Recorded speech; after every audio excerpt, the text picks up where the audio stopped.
Hey everyone, welcome back to our channel. Today, we're tackling a frustrating issue that many PayPal users encounter. The error message, "We can't complete this transaction right now." If you're trying to make a payment and keep seeing this in 2025, don't worry. We've got you covered with simple, step-by-step fixes. This error can pop up due to various reasons like browser glitches, account settings, or even temporary server issues from PayPal. By the end of this video, you'll be back to smooth transactions in no time. Let's dive in. First things first, start with the basics. Check your internet connection. A weak or unstable connection is often the culprit. Make sure you're on a reliable Wi-Fi network or switch to mobile data if needed.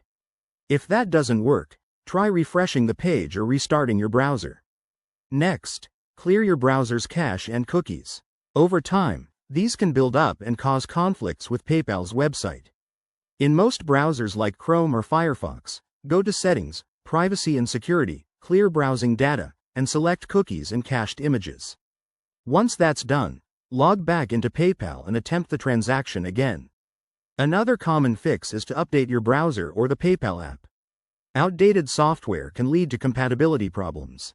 Head to your device's App Store or Browser Update section and install any available updates. If you're using an older device, consider switching to a newer one temporarily. Now, double-check your PayPal account settings. Ensure your payment methods are up to date and that there are no holds or limitations on your account. Go to your PayPal dashboard, review your linked cards or bank accounts, and verify any recent changes. If you suspect an issue with your funding source, try adding a new one. If the error persists, contact PayPal support. They have a help center on their website with troubleshooting guides, or you can chat with a representative directly.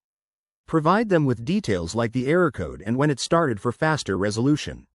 Lastly, as a pro tip, always use the latest version of PayPal and enable two-factor authentication for added security. There you have it. Easy steps to fix that annoying error. If this video helped, give it a thumbs up and subscribe for more tech fixes. Thanks for watching, and see you in the next one.